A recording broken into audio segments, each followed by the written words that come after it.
Hello everyone, welcome back to my YouTube channel. I hope कि आपको सभी question बहुत ही अच्छी तरह से समझ आ रहा होगा और CGBSE नर्सिंग का आप बहुत अच्छे से तैयारी कर रहे हो।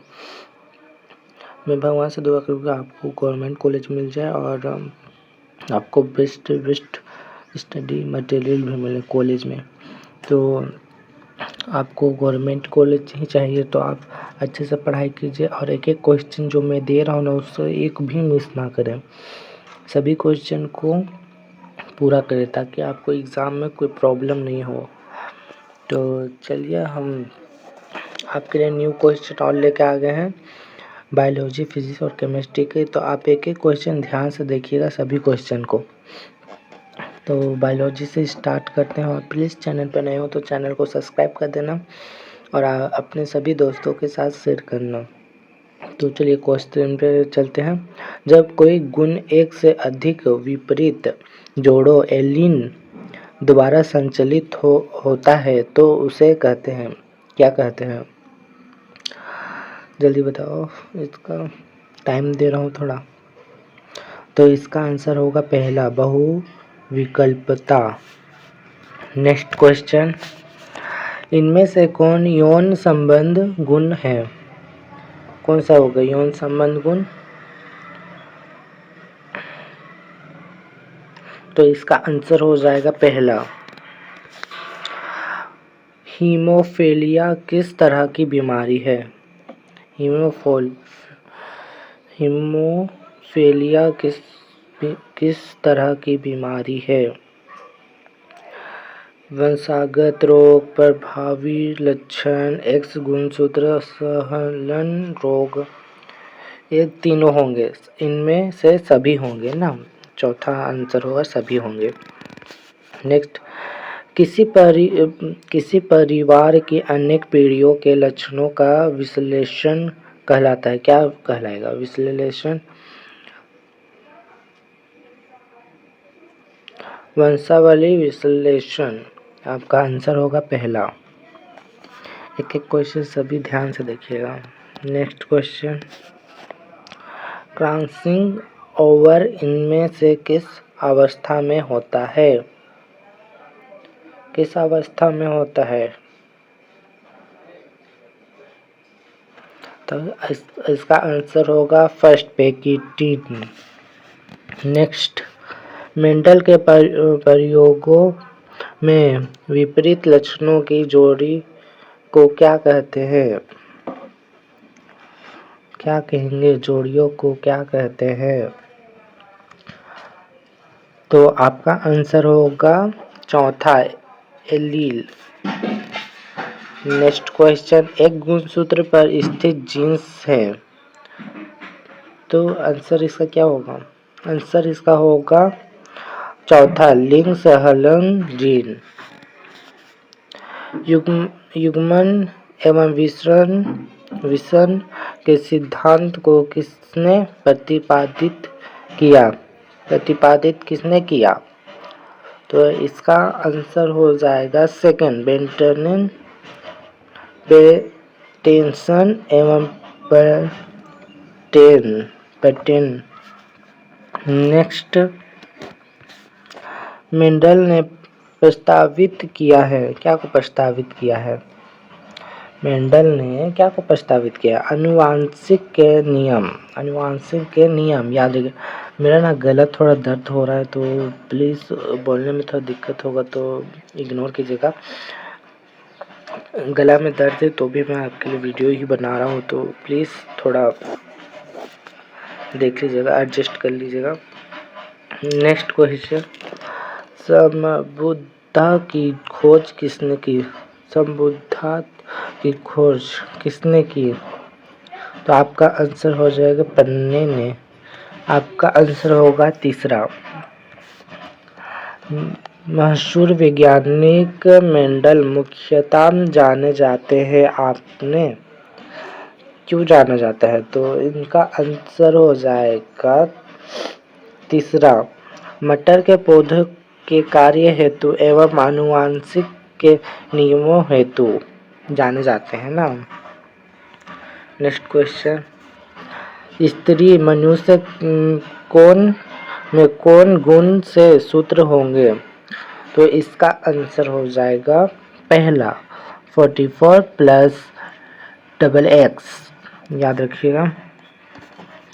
यदि पिता का रक्त वर्ग AB और माता का B है तो उनके संतान के रक्त वर्ग होने की संभावना है।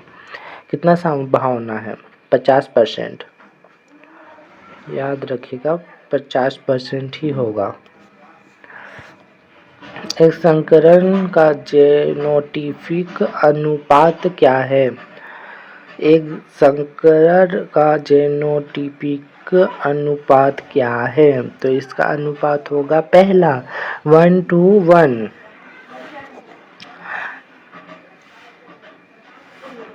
एक ही स्थान पर उपस्थित रहने वाले जीन की विभिन्न अभिव्यक्ति हो कहलाते हैं। क्या कहलाएंगे? तो इसका आंसर हो जाएगा पहला बहु आलील। नेक्स्ट क्वेश्चन, विशुद्ध लाल पुष्प अर्थात विशुद्ध सफेद पुष्प वाले पौधों में संकरण कराने से पहली स्थिति में सभी गुलाबी पुष्प वाले पौधे मिले हैं एक प्रकार का। तो इसका आंसर हो जाएगा पहला अपूर्ण प्रभाविता। नेक्स्ट क्वेश्चन, सबसे अधिक अर्थात सबसे कम जीन वाले मानव गुणसूत्र इनमें से कौन है?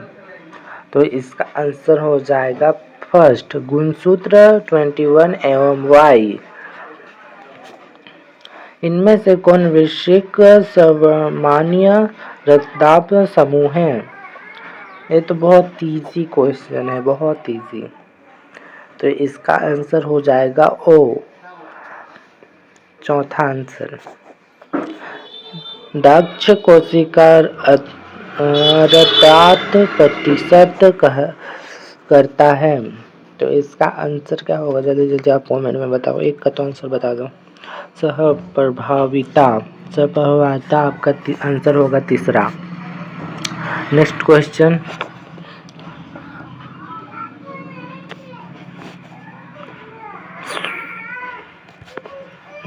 आनुवांशिक शब्द किसने प्रस्तावित किया है? किसने किया है? तो ये आपका आंसर होगा पेटर्न्स। आंसर होगा तीसरा।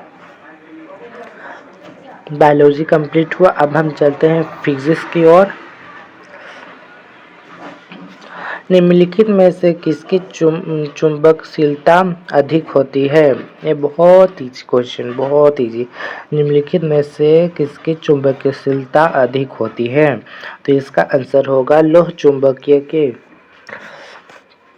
नेक्स्ट क्वेश्चन, निम्नलिखित में किस धातु की चुंबकीय प्रवृत्ति 1 से कम और ऋणात्मक होती है? निम्नलिखित में किस धातु की चुंबकीय प्रवृत्ति 1 से कम और ऋणात्मक होती है? तो इसका आंसर होगा तीसरा डायमैग्नेटिक। तीसरा डायमैग्नेटिक। नेक्स्ट क्वेश्चन, निकेल है। निकेल क्या है? निकेल क्या है? निकेल लोह चुंबकीय है ना, याद रखो लोह चुंबकीय।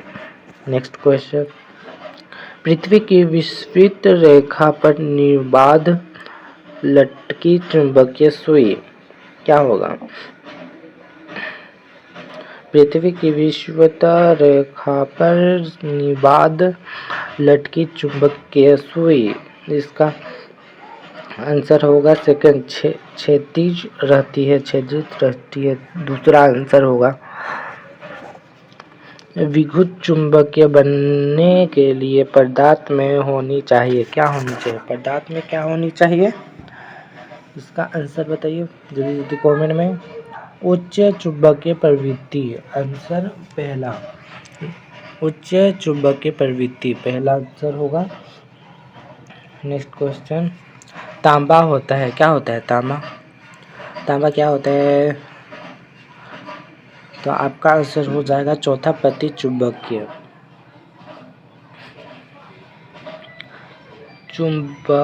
चुंबक के दो ध्रुवों के बीच की दूरी को कहते हैं, क्या कहते हैं? चुंबक के दो ध्रुवों के बीच की दूरी को कहते हैं।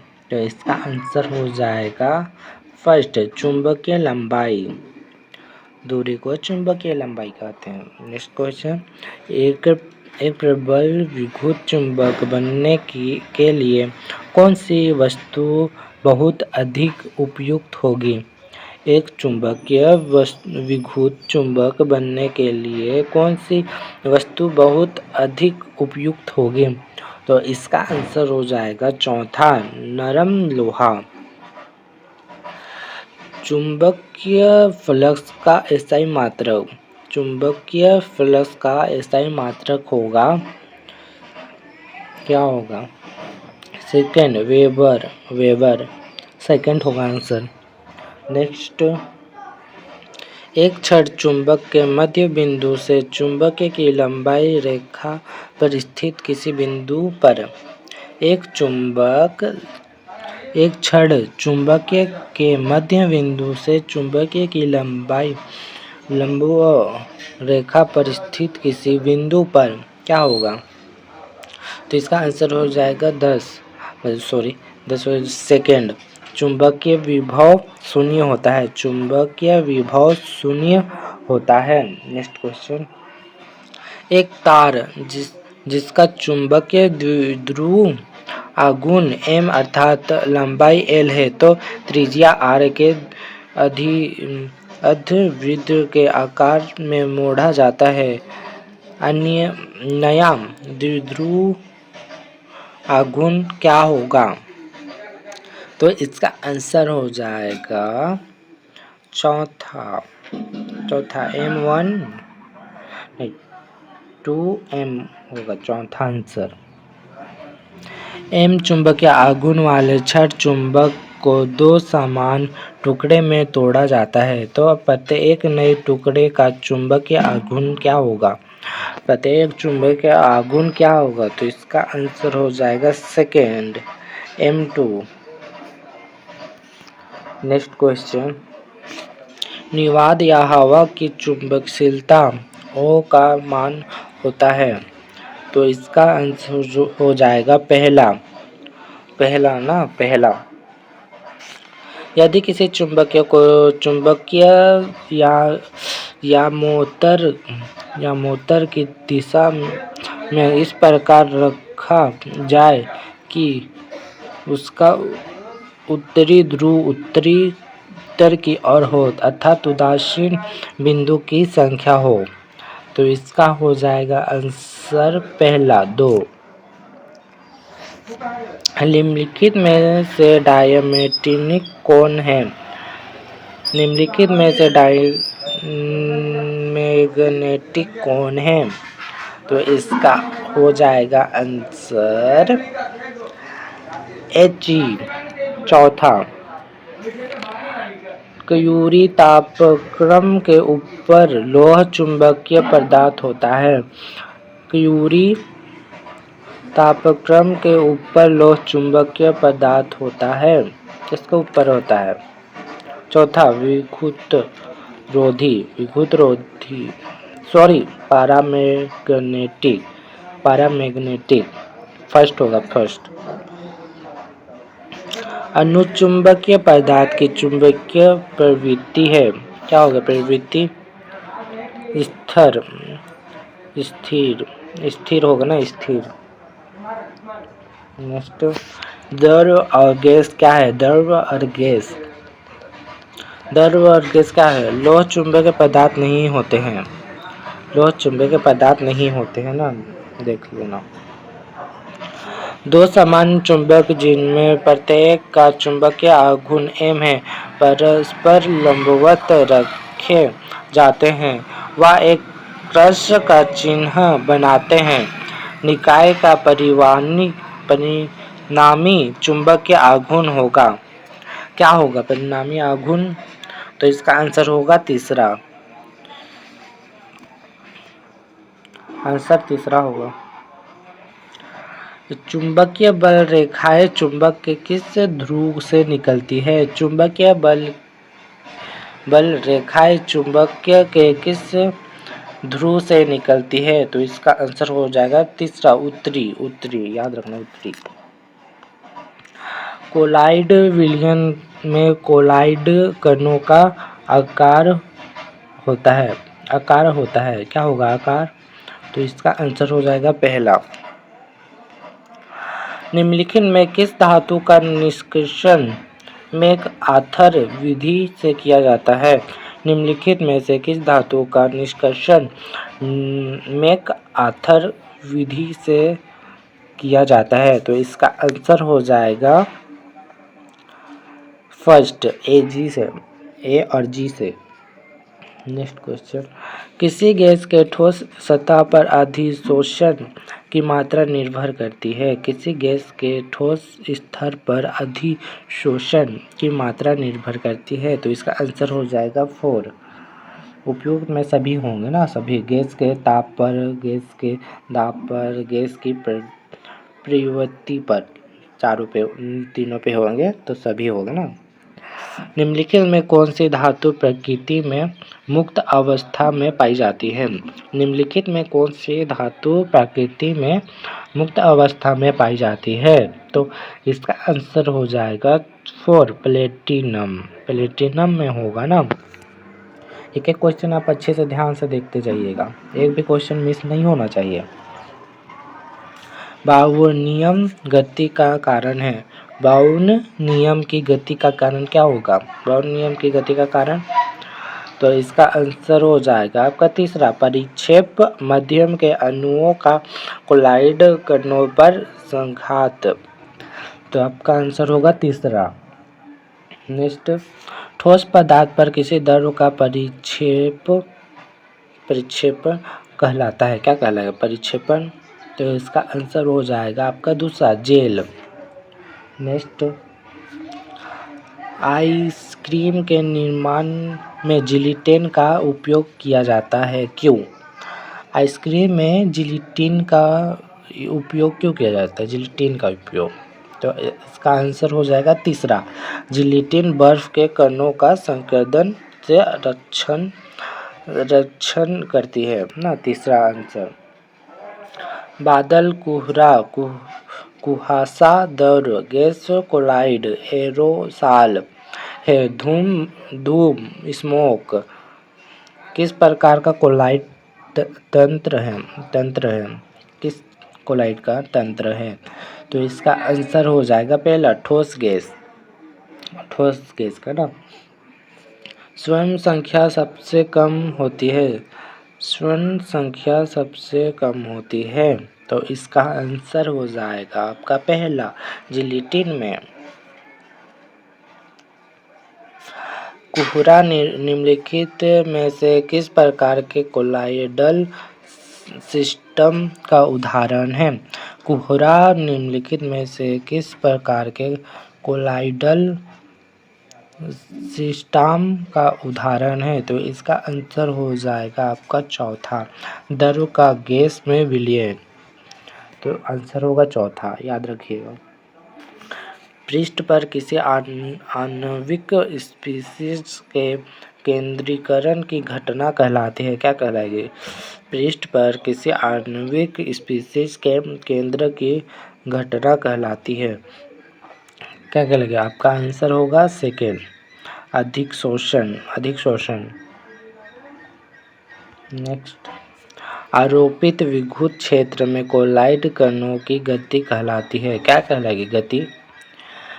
आरोपित विद्युत क्षेत्र में कोलाइड कणों की गति कहलाती है। क्या कहलाएगी? गति। तो आपका आंसर हो जाएगा दूसरा, विद्युत कण संचलन।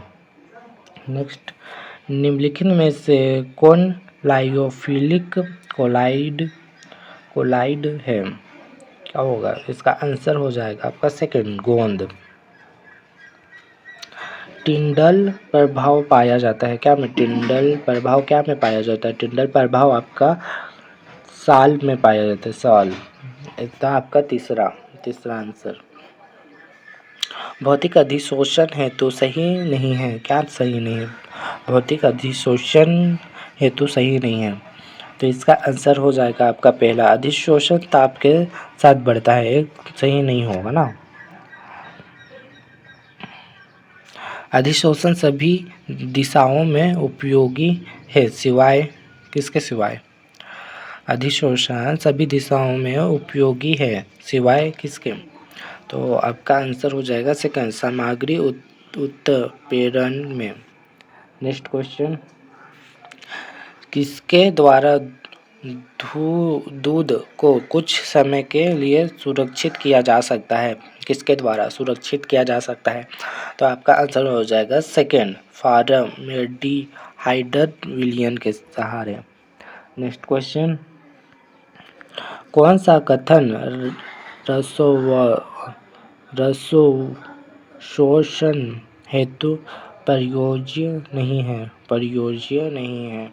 तो इसका आंसर हो जाएगा आपका पहला, एक ताप में स्वतंत्र होते हैं। नेक्स्ट क्वेश्चन, भौतिक अधिशोषण में गैस के कण ठोस सतह पर किस बल द्वारा बंधे रहते हैं? किस बल के द्वारा? तो आपका आंसर हो जाएगा चौथा, वांडल वाले बल। नेक्स्ट क्वेश्चन, ठोस की सतह पर गैस के अधिशोषण के संदर्भ में कौन सा कथन सही नहीं है? कौन सा कथन सही नहीं है? पहला, ताप बढ़ने पर अधिशोषण की मात्रा बढ़ जाती है, ये बहुत गलत है। तो आपको सभी क्वेश्चन मैं बता दिया। आपको मैं मिलता हूँ नेक्स्ट वीडियो में। आप प्लीज़ चैनल पर नहीं हो तो चैनल को सब्सक्राइब कर दीजिएगा, ताकि जब भी मैं वीडियो अपलोड करूँ सबसे पहले नोटिफिकेशन आपको मिले और आप जल्दी से जल्दी क्वेश्चन प्रैक्टिस कर सको। तो चैनल पर नहीं हो तो आप भी चैनल को सब्सक्राइब कर दीजिए और सपोर्ट करना, और अपने फ्रेंड लोग के साथ भी शेयर करना वीडियो। तो मिलते हैं आपको नेक्स्ट वीडियो में, तब तक के लिए थैंक यू और बाय।